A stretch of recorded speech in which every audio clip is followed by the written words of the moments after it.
Greetings, and thank you for joining me on episode 7 of Masculine Militia. My name is Antonio Alicina, aka the Daywalker. And on the last episode, on episode 6, I want to recap it a little bit because I talked about what I call the myth of the alpha male hierarchy, or just the myth of the alpha male. I talked about some of the origins of it, of this thing we use, these terms we use to describe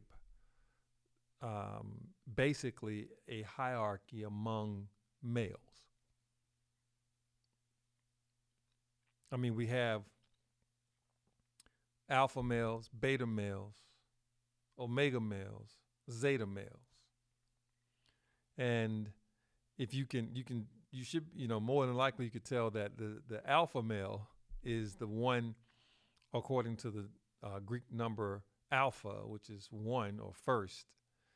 The alpha male in the order of power is at the top, according to this construct. The alpha male is at the top. There are certain characteristics that come with being an alpha male. I spoke about the study of animals, ethology. The study of mainly wolves I spoke about, but chimpanzees and wolves. Wolves and the family structure. How the alpha male becomes the alpha male. Basically, by a show of strength against other males or another male. And whoever comes out on top is the alpha male. The alpha male in the power structure, the power construct of animals, primarily the study of chimpanzees, apes, wolves. These animals, the alpha male, who basically takes power by a show of strength, the stronger one is the alpha male. The one that is strongest in their domination of any other males is the alpha male. And what happens is the thing that the alpha male is fighting for is the resource of the animals or the animal kingdom, particularly the family of that animal, that particular animal. Food. The alpha male is fighting to control food.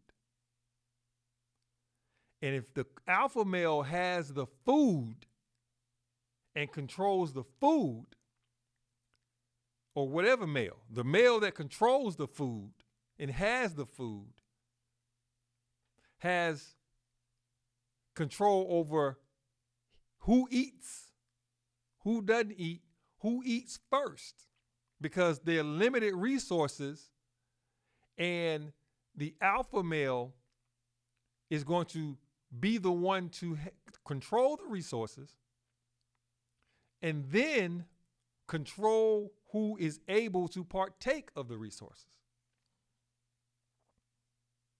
So those under the alpha male, generally, in order of power, are those who are able to partake of the resources after the alpha male.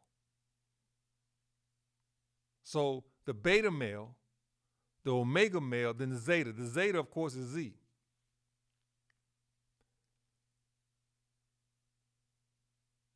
doesn't, zeta does not generally mean last.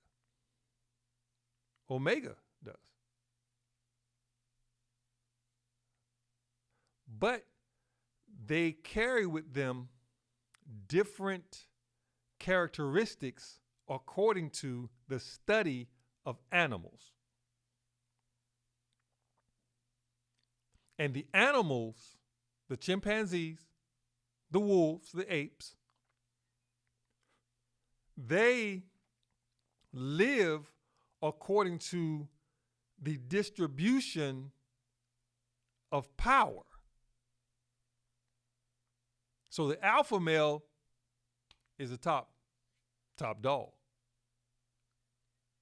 The alpha male becomes the alpha male not necessarily by cunning, but simply by brute strength. He didn't have to be cunning. He didn't have to be smart. Just strong enough in the animal kingdom to overcome anyone who comes against him, because the main thing that he is in control of is the food. And the female, who is generally weaker than the males, want to curry favor with the alpha male, because then they see themselves as getting closer to him so they can get closer to the resources. So the alpha male, having control of the resources, then not only has control of everybody else, but he has control of the female. So that means he's getting sex.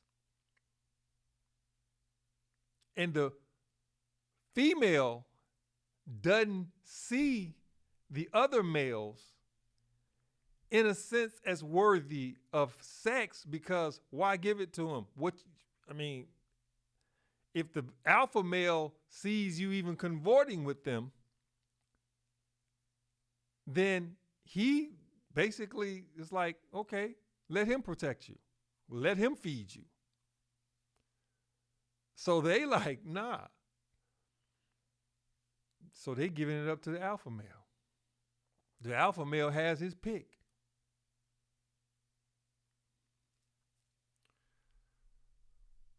The way alpha male and how we use it today, it isn't some old thing that we have been using for decades.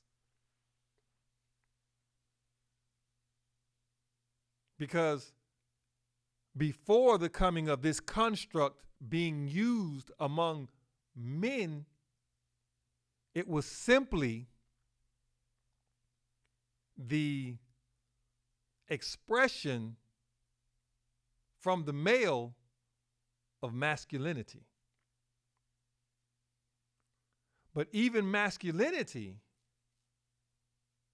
has been split up into so many different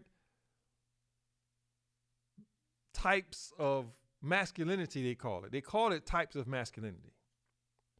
All of those things, from my point of view, are constructs. Masculinity itself is natural and is not a construct. But the breaking down of what has been called masculinity, those are constructs, or that is a construct. So before the coming of this thing that people call the alpha male, and I call the alpha male hierarchy, this alpha male, this thing came not too long ago. Hadn't even been a good 30 years from now, 2021. Maybe a little over, maybe 31 years. In fact, not that long ago. And I'm going to go into this. What ended up happening is this. There wasn't the use of the term alpha males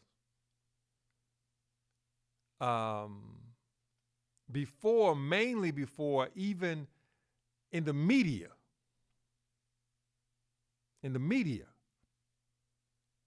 Before the year about 1998, 1999. This is relatively new.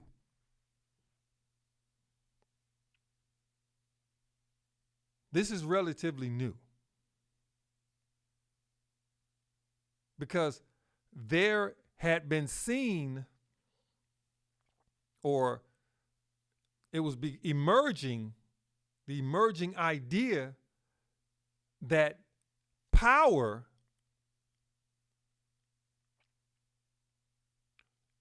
mainly in politics and business, that the male who was able to garner power had to have certain traits.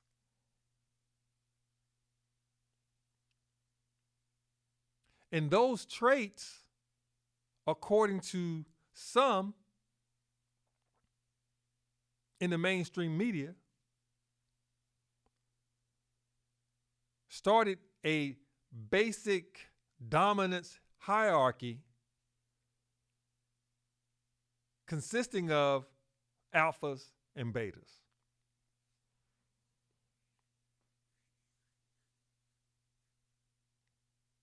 That is what started to happen. This wasn't something that was occurring in terms of using the terms alphas and alpha males and beta males. This wasn't being used prior to about the late 90s. Okay? It wasn't being used.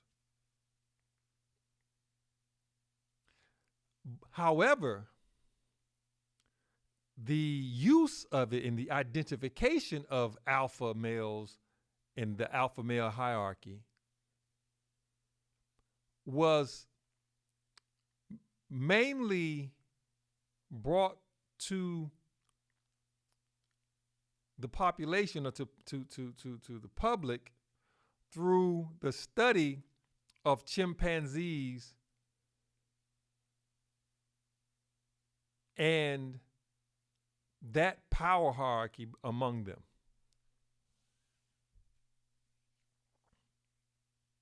There was a suggestion that this same hierarchy among chimpanzees could be applied to human interactions. That was as early as the early 80s. But it hadn't become a mainstream thing.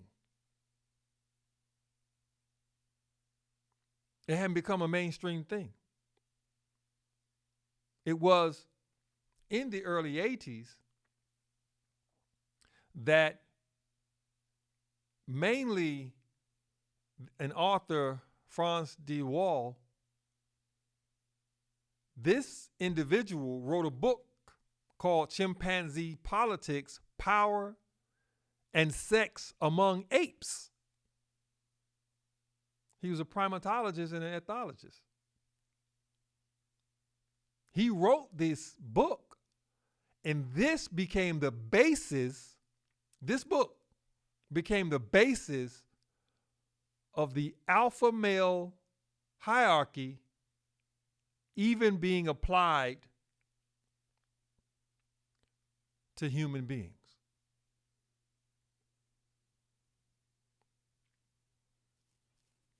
In the early 90s, the media started associating men who were more manly and dominant. Dominance was an attribute that was thought, or is thought actually, to be strong in a more manly man. The more dominant you are, the more manly you are. The more strong you are, the more manly, the more of a man you are. That's the construct that had been built. And it was these kind of men that excelled in business and politics, according to how the mainstream media was writing about it and how they were speaking about it at that time.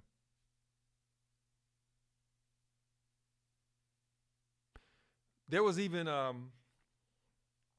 during the presidential election with George Bush and Al Gore, of which Al Gore lost after the decision in Florida by the Supreme Court, rather. There were some reporters who were calling him a beta male.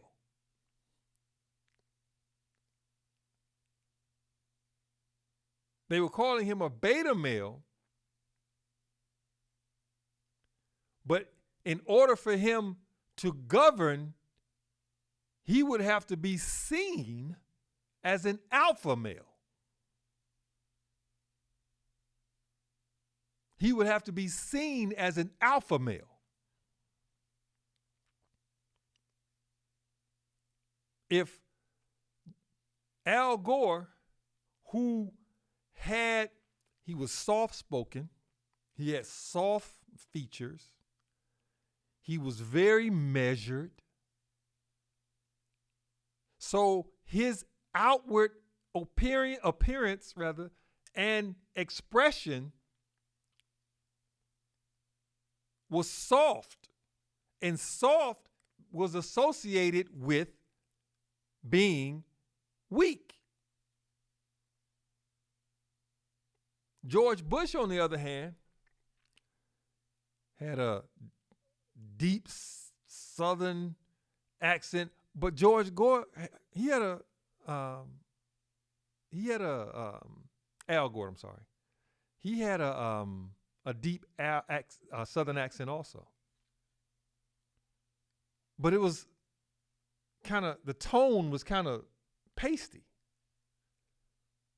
George Bush had a more gravelly type of tone, more gravelly type of Texas. Texas was looked at as strong.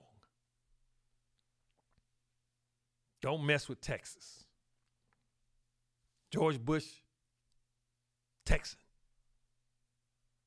He giving you that. Now I'm going to tell you what I'm going to do. Blase this, blase that. Al Gore, not so much.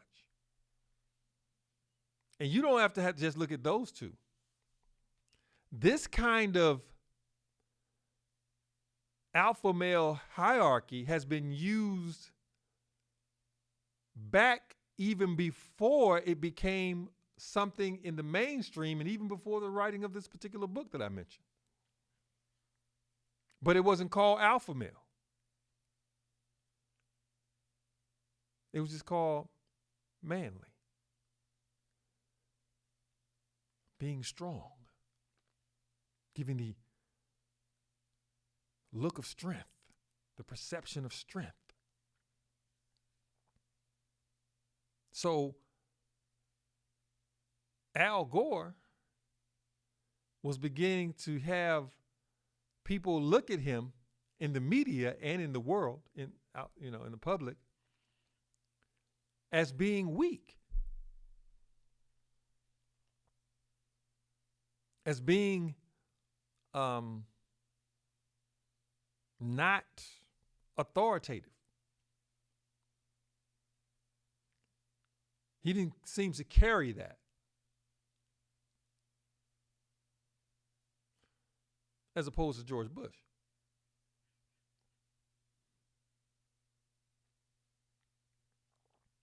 So the use of this alpha male hierarchy applied to humans, alpha male being applied to a human male, that really only took hold in the late 90s. It's 2021 today.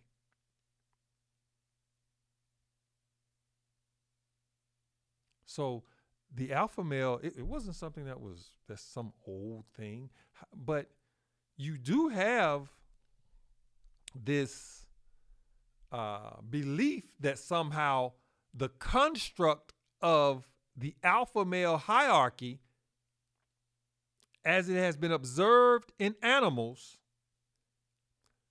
but applied to humans. See, that's the construct.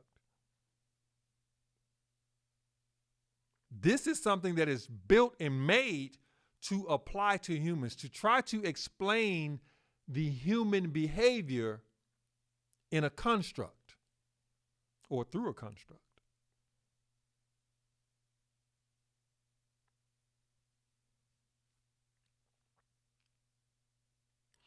That is the alpha male hierarchy. It's not real among humans. But what has happened is you have this alpha male hierarchy, and to be an alpha male is to express a greater masculinity. Masculinity is associated with strength and an energy. To be an alpha male is associated with the extreme expression of those things as it and applying it to a social order. Applying it to and in a social order. Social order. So if you have the alpha male, this individual, this person, this male will express his strength to bring about dominance or the perception of dominance. See, alpha male is more about the perception and the relenting of someone else. Like if there are two males in an environment, the perception that some guy is stronger or in some way more attractive, even based on the perception of and his expression of a strength, confidence, among a few of the characteristics, then this individual is looked at, he's the alpha male, particularly if the other male or males don't challenge his confidence and his strength in any substantial way. So then it is thought, and in some ways is a fact. It's a fact only because women now have come into belief that that's how it is. If a guy is exhibiting those things, he's an alpha male. So alpha males are looked at as being desirable because a woman wants to feel protected. She wants to be provided for. She wants to be produced for. Or she definitely wants to have a man who gives that perception or gives her that feeling.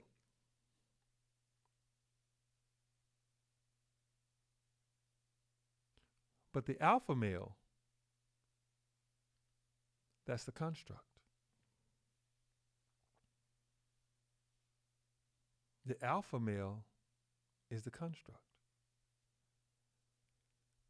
They have different terms alpha, fo, beta, buh, something like that. Alpha, fo, beta, buh, beta, bo. It's like it's a strategy, of basically marrying up where women marry up. They're going to marry someone high on the power scale. But, meaning a guy can be an alpha, fo, beta, bo. He could be that, and a woman would go for him because fo is basically saying fake alpha. Because he may be in a position of power and not really be an alpha. Yet she would be with him, but yet still prefer to have sex with what people are thought of as alpha males. But she'll settle for the beta male for financial reasons. She will settle for the beta male, according to this construct, for financial reasons. The alpha male, again, in this construct, isn't necessarily the guy on top. He's the one that exhibits or expresses what many times women will perceive as some kind of dominance. Usually, it's in the sexual realm. That's in our everyday society. Alpha males are usually looked at as sexually dominant, but they don't necessarily have to have both sexual and social or financial dominance, because you have betas that can rise to that as well, but not have that expression or give that perception that he has. I'm going to say it like this. There's some memes that go around on social media where women or a woman or a guy may have made them, but it says basically good dick comes with a criminal record, a suspended license, blase, blase, blase. And that guy is getting all the sex. Because he's confident sexually. That guy is confident sexually. He may not have this other stuff, but he will put that dick on you. He may not have a place to live. He may not have a driver's license. He may not have a bank account. He may not have money. But if he get a chance, he will dominate you sexually. He will give you pleasure.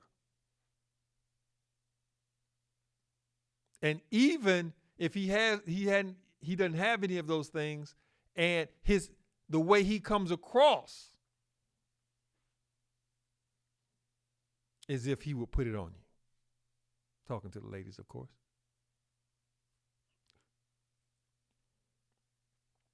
So with that being the case, that right there is attractive.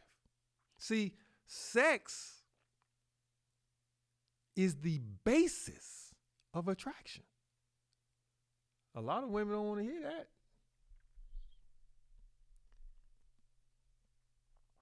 Sorry about that. A lot of women don't want to hear that. They don't want to be like,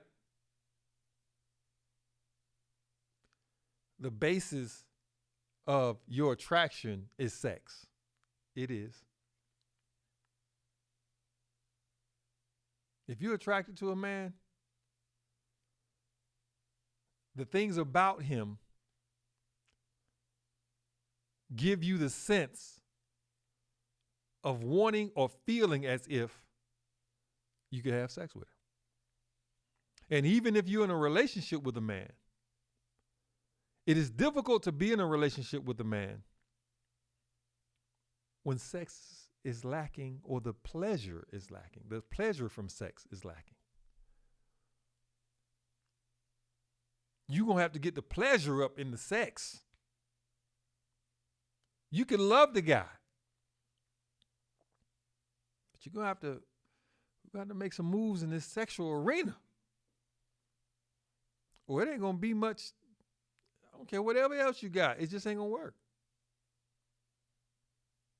Y'all know this is true. So you have so-called alpha, pho, beta, bo, I think that's how you pronounce it, who basically are fake alphas. They're fake alphas. There's actually a thing. Fake alphas. They're fake alphas, but they're really betas, but they've gotten some measure of success. But the alpha male, which may not have that, a woman she will be with the beta so that she will feel secure, mostly financially, resources, because that's what it's about in the first place for her, is to feel secure. But she'll want to give that alpha male the business. Oh, yeah. Then you have the beta orbiter. These guys put time in, effort around women in hopes of, pulling them into a romantic relationship or having sex with them.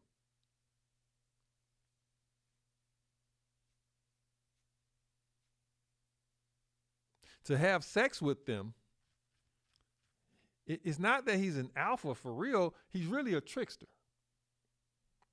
But it's a lot of those. I think the alphas are too. But this is a term, beta orbiter. He orbits women. Makes them feel comfortable. He's not aggressive sexually. Not even a little bit. He stays in just enough that at some point, that woman or a woman or one of the women that he orbits a circumstance may come up where he will end up having sex with her or being in a romantic relationship with her. And she will actually want to do it. Of course. They orbit. They're called beta orbiters. They orbit women. They stay around. You seen guys that's always around women? I mean, like, always around women. And he's not gay. He has a lot of female friends, not because he has female friends as a generic thing, but he actually is around them a lot.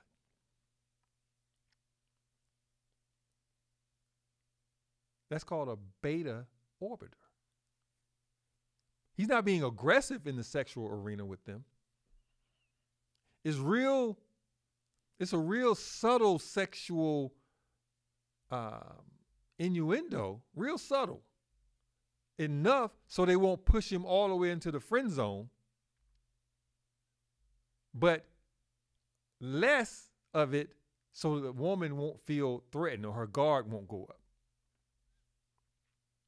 But guess what? Alphas do that too, so-called alphas.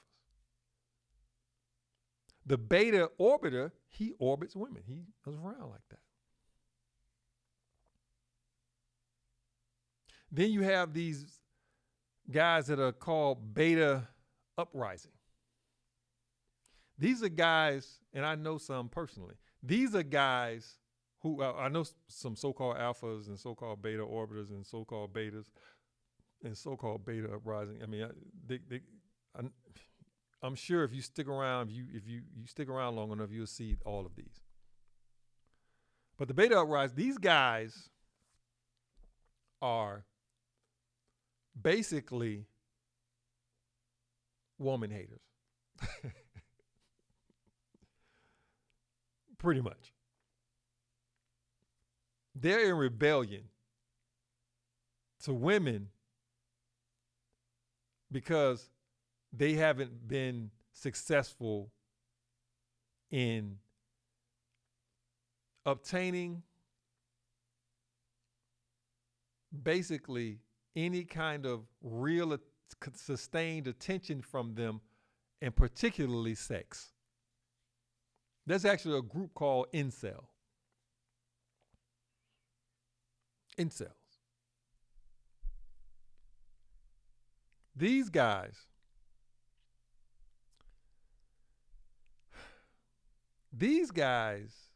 actually, because they're unable to get sex with a woman or have a woman desire them, according to them,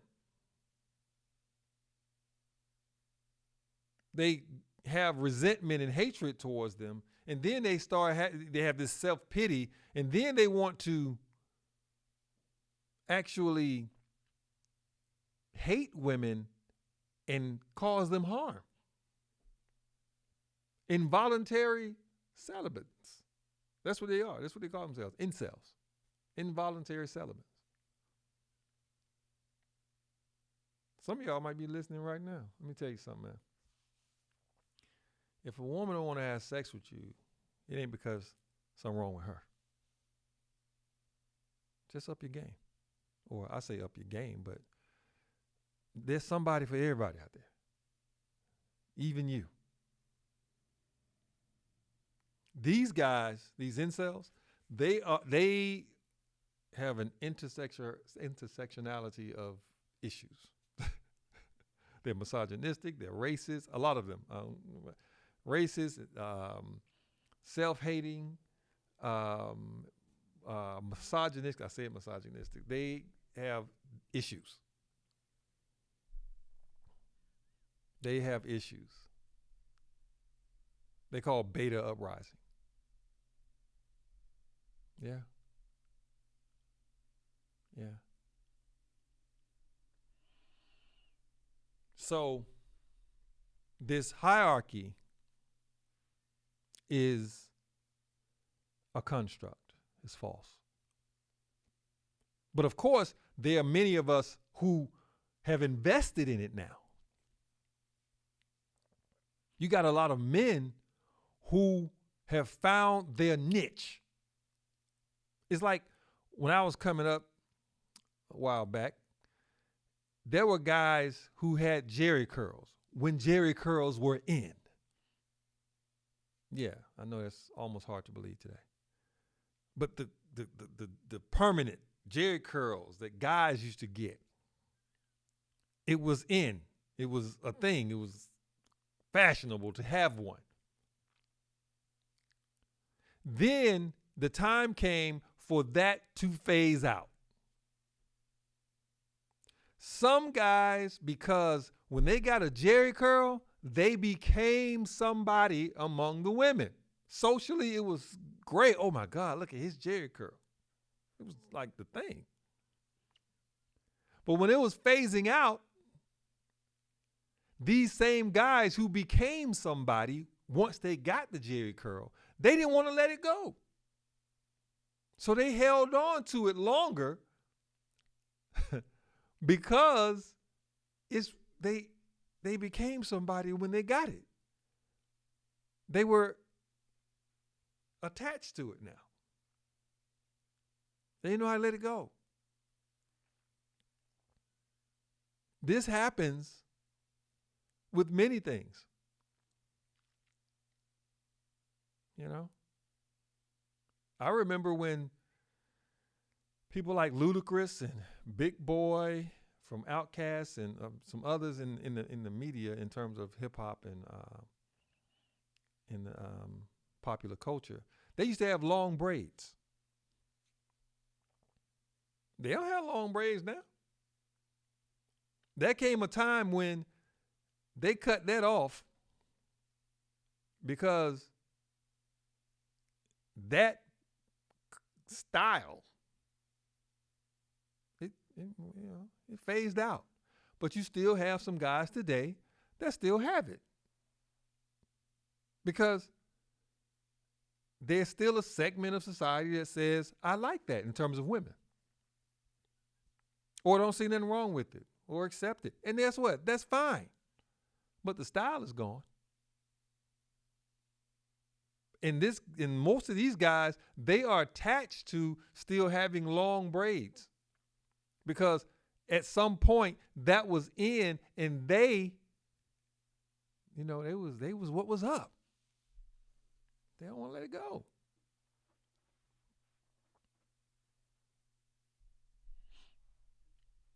So this hierarchy that we have, we're invested in it now. Guys writing books about being an alpha male. Like, they write books. They're doing videos. They're doing speeches. This is an alpha male. This is what an alpha male does. This is all this stuff. And some of you who may hear my voice at some point, hopefully, you may be like, maybe I'm not an alpha male. Guess what? Okay. All right. But and you can be an alpha male, but you can't be masculine. Not real masculinity, not organic masculinity, and be an alpha male too. So I'll accept being masculine, having strong masculinity, over being an alpha male any day.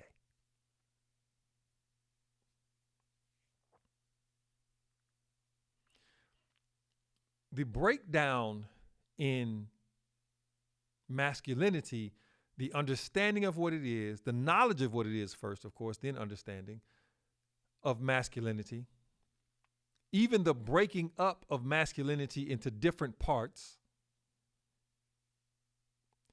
it came about as the challenge to something called gender essentialism. I'm sorry.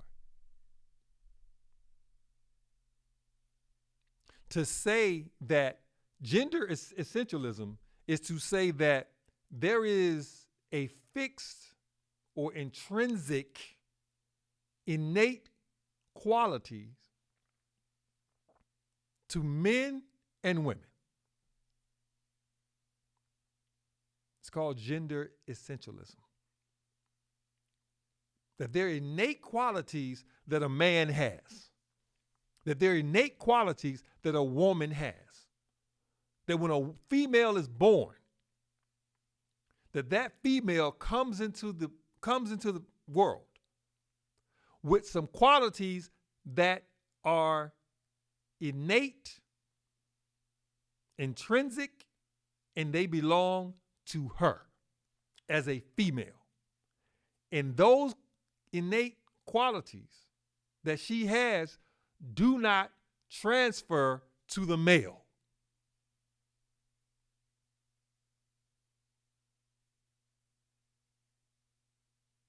So there's this, they call it a theory to say that there's innate biological and psychological features based on gender. And that these are the basis for our differences, the different behavior in men and women. Like a woman, a female, has a particular manner in which she behaves that comes out of a way that she thinks, feels, that comes from her innate, fixed quality of being a female. She's a female, therefore, certain things that she feels, thinks, behaves, conducts herself, that it comes out of that behavior because she's a female. Same for males. Same for males. Because of this thing called gender essentialism. Now, that's going to be a little bit more complex. Because I'm going to say it like this. Gender is a construct. Yeah, I know. Gender is a construct, but the sex isn't. The sex is the natural order. What is the sex of this child? Male, female, that's the natural order. A female is not born a woman. She has to become a woman. Construct. A male is not born a man. He has to become a man. Construct. What you're born as, your sex, which is male, that is the natural order. That is not a construct.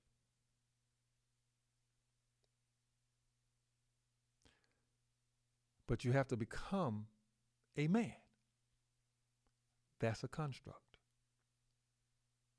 That's a construct. So there's been this breaking down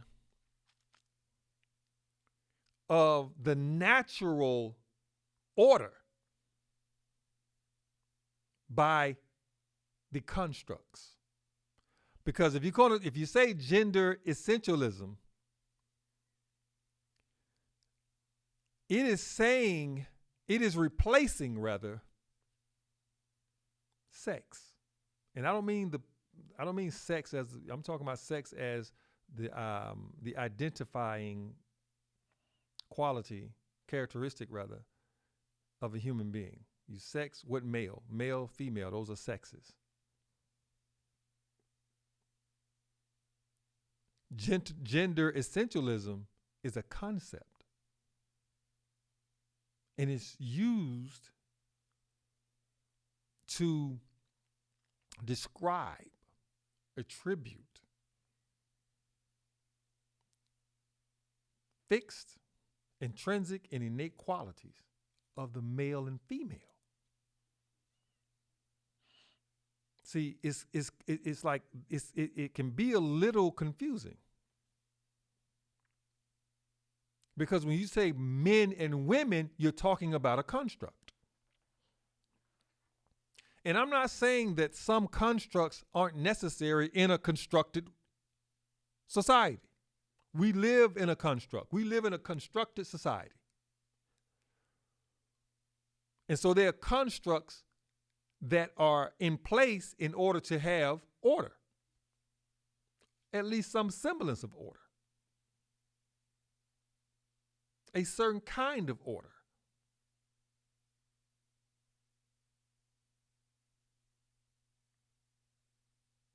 Yes.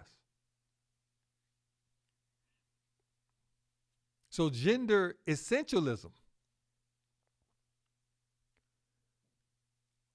is a concept, but it's saying that it's used to describe basically a fixed intrinsic or innate qualities in women and men.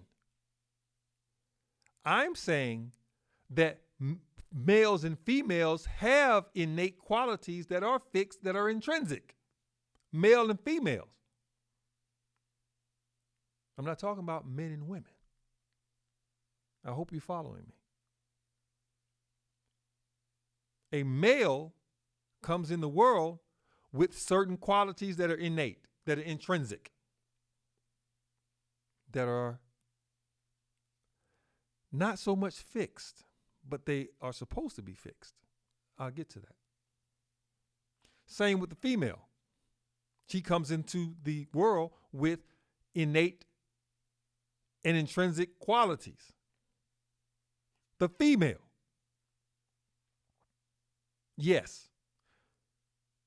But in a construct, that male and female will have to, or will rather, come up in this society to become a girl, a boy, a preteen, you can go from toddler to preteen to teen to young adult to adult. These are constructs. To be a man or a woman, these are constructs. In this society, in our world, constructs, in a construct, are necessary. Some are not, and they're only necessary when we don't have the ability, when we have an inability to become or be that which we have originally been, or what we originally were. So there's even this thing where some females don't like to be called female. Yeah. It's supposed to be insulting to be called a female. When a female is born, we call her a girl. That's great. She's a girl. But before she's a girl, she's a female. There have been men or males who have used the word female in some discussions or debates with women and made it a almost insult. Because in this world, the female has been convinced, and the male, of course, has been convinced that female is lesser, weaker.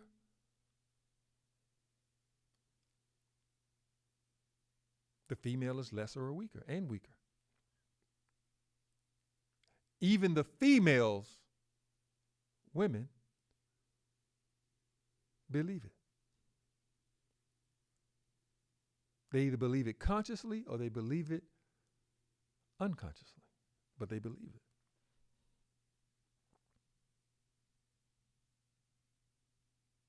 So the male in this society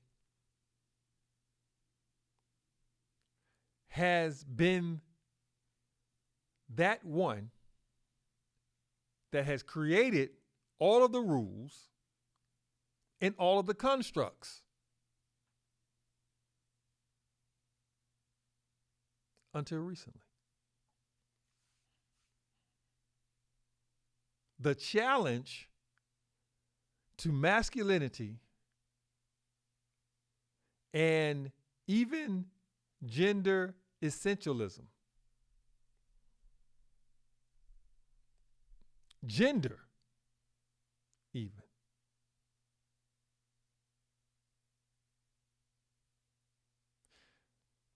Today, many people don't want to, there are a lot of people, growing number of people, who don't want to be put in a binary category as far as gender is concerned, where there are only two genders.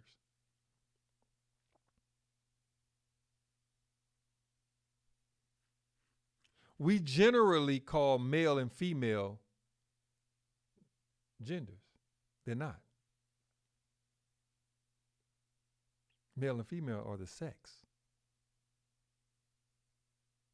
When you look at your chromosomes, it tells you the sex, not the gender.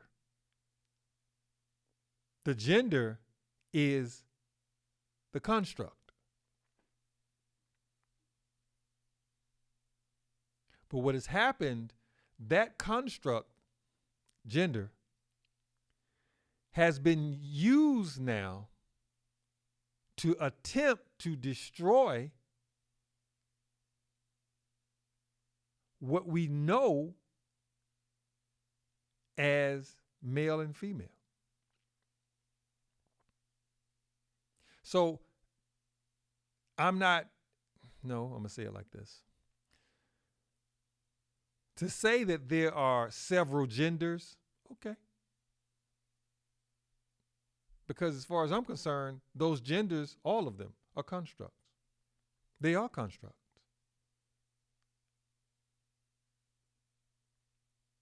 You can change your gender if you want,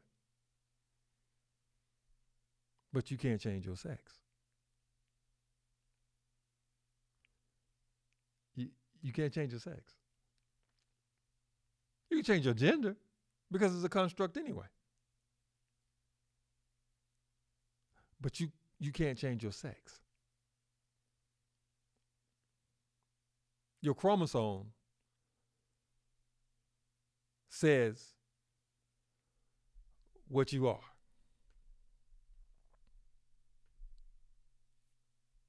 Your chromosome says what you are. Period.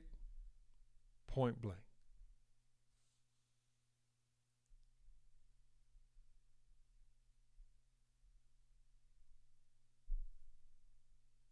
So if you change that, then you can say, okay, I am no longer a female or a male.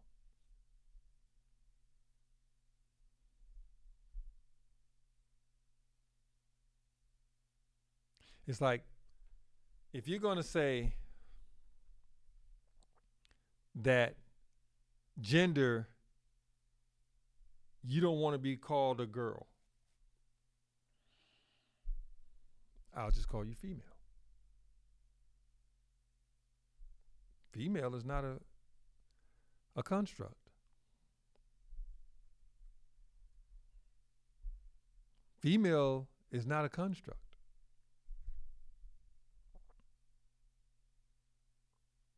Two X chromosomes.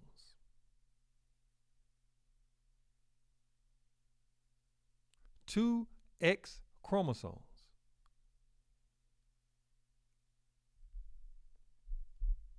That's female.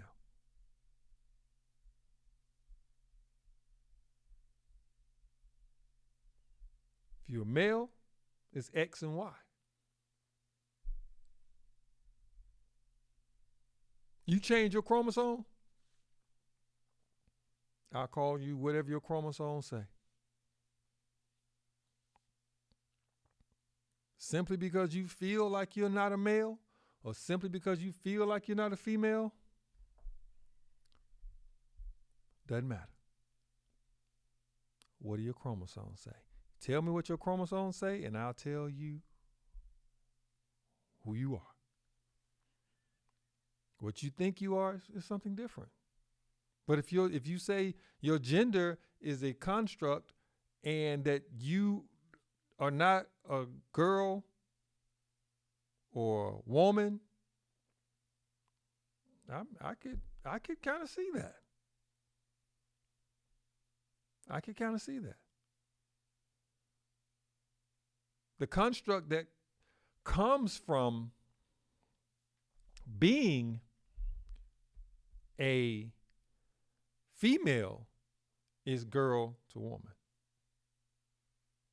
That's the construct that is the outgrowth of being a female. You don't want to go by the construct anymore? I got you. Now, I'm not going to call you a woman if you got that X and Y chromosome, though. I just call you a male. If you got that X and Y chromosome and you say, well, I feel like I'm a woman, you're not a woman. I mean, excuse me, you could be a woman. My bad. Yeah, you can be a woman. I'm just not going to call you that because I'm looking at you as a female. I mean, as a male. So I'm going to call you male.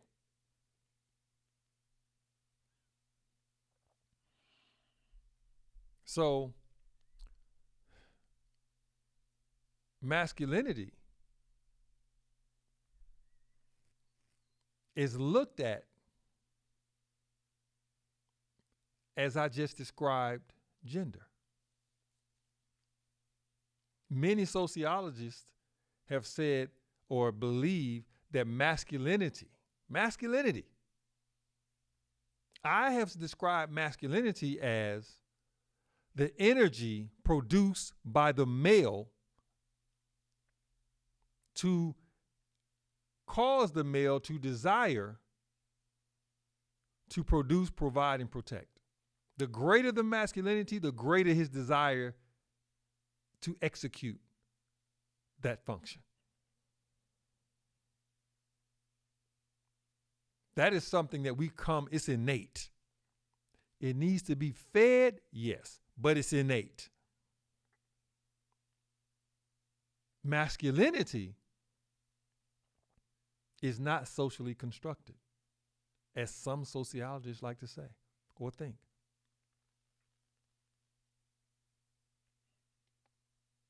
Because they're saying that masculinity is somewhat natural or biological, but then there are other factors that are cultural that influence it. But guess what? There are cultural influences because we put institutions,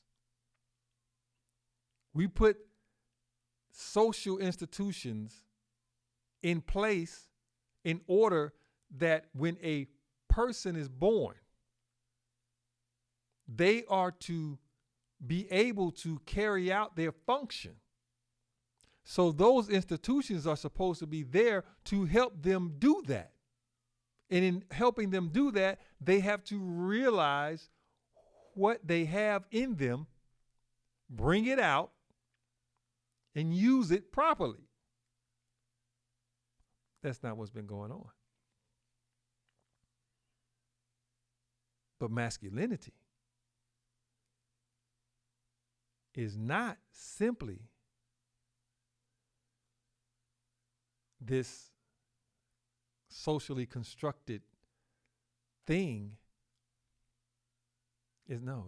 In fact, it's not socially constructed. It's not socially constructed. What it is, I'm going to tell you what is socially constructed. Machismo is socially constructed. And machoism is socially constructed. And they have been connected to the belief and even supplanted what is actual masculinity. So people will look at people and call it masculinity. Look at a man, call it masculinity, and it's not. It's machismo and machoism. So what masculinity actually is, most of us really don't know. So we take on some of the socially constructed view that masculinity is socially constructed, pardon me. We take on that view. When indeed, masculinity is not socially constructed. Machismo and machoism is, and it's supplanted what we believe to be masculinity. Masculinity, the building blocks for it are innately,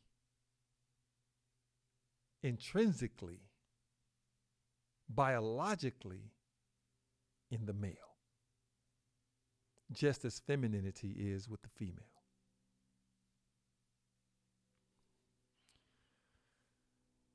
Okay. I'm going to stop right here. I would like you to look at, go to Apple Podcasts, Spotify, Google Podcasts, Castbox, Podcast Addict, Pod Chaser. Check us out. Go there and check us out. We're on these sites, and what we're doing is we're just starting, and we're going to have guests at episode 9. We're going to start having guests. Most of what I've done from episode 1 to episode 7 is as best, well, not as best as I can, but I've given an introduction. And over time, and hopefully short time, we're going to get better at this. We're going to get better at our presentation. We're going to get better at being able to deliver to you clear understanding of subject matter. And we're looking forward to it. So thank you for listening, and just stick with us for a little while. And hopefully, as time goes on, and there are going to be more things that we talk about, more subjects that we get into. Like I said, from episode 1 to now, it's basically been a lot of talk about masculinity, feminine. Well, not as much about femininity, but we do touch on it, as well as other things in the world in terms that have to do with masculinity. We've been talking about that. We intend to go into many other things. We intend to give you better presentations. We're going to do that. It's not just an intention. We're going to do it. So hopefully you'll give us some feedback. My website is Alicina World Media. You can go there and you'll see podcasts, and Masculine Militia will be there, and you can, you can send me comments, emails, of that and things of that nature, and we're looking forward to it. We're looking forward to a discussion.